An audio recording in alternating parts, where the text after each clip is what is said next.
Баршаңызға сәлем, менің арнама қош келдіңіздер. Бүгін сіздермен бірге мясной пирог дайындайтын боламыз. Бізге тестасына стакан айран немесе қаймақ қажет болады, және де 150-200 граммдай сливочное масло, 1 дана жұмыртқа. Барлығын ыдысымызға салып, жақсылап араластырамыз. Одан кейін 300-350 граммдай ұн қажет болады. Ұнымызды саламыз, ұнның үстінен жарты шай қасық разрыхлитель қосамыз, болмаған жағдайда ас содасын қоссаңыздар да болады.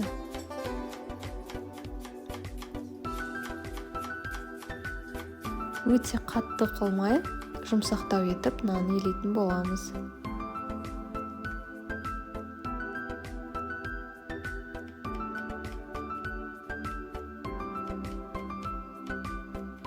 Балаларға самсаның орнына осы мясной пирогты жасап берсеңіздер болады. Өте тез, оңай және де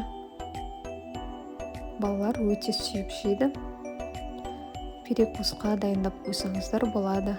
Міне біз нанды илеп қойдық. Енді жарты сағат немесе 10-15 минутқа тоңазытқышқа салатын боламыз. Бізге начинкасына тартылған ет қажет. Тартылған етті қандай пайдалансаңыздар өздеріңіз білесіздер. Тауық етінен немесе сиыр етінен пайдалансаңыздар болады. Пияздарымызды осылай көбейтіп тураймыз. Асқабақ қосып жасасаңыздар да болады. Өздеріңіздің қалауларыңызша начинкасына қоса бересіздер.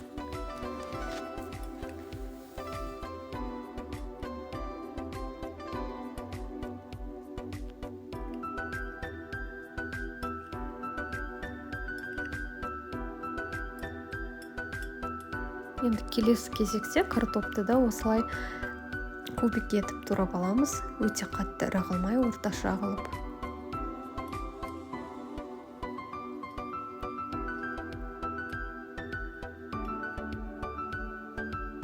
Міне барлығын турап алдық. Егер сіздерде фарштарыңыз өте майлы болмаса, кішкене сұйық май қосып жіберулеріңізге болады. Менде фарш өте майлы, сол себепті еш нәрсе қоспаймын.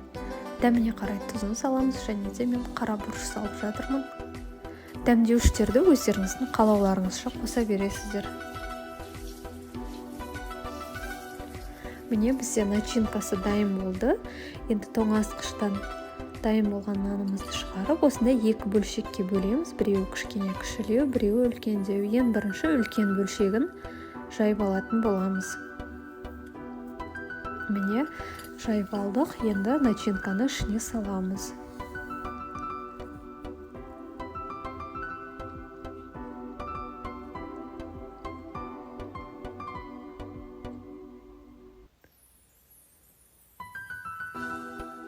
Міне екінші бөлшегінде жайып, осылай үстіне қоямыз. Үсті жетпей қалса еш нәрсе етпейді. Қазір созып бір-біріне осылай жабыстыратын боламыз. Осылай екі жағын бірге қосып, барлығын қысып шығамыз.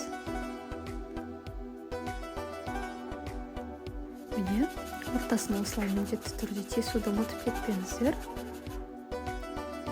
Осындай тесік жасап қоямыз. Және де вилкамен осылай үстінен тесіп шығамыз. Бізге бетіне жағуға жұмыртқаның сарысы қажет болады. Осылай барлық жағынан жұмыртқаның сарысын жағып шығамыз. Және де бетіне мак немесе кунжут сепсеңіздер болады. Мен кунжут пайдаланып жатырмын.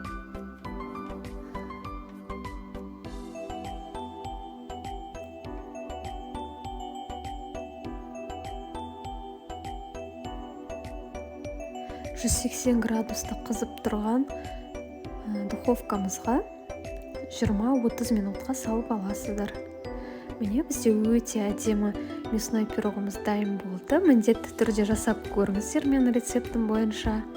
Лайк басып, комментарий жазып, мені қолдасаңыздар болады. Менімен бірге болғандарыңызға рахмет. Келесіде кездескенше сау болыңыздар.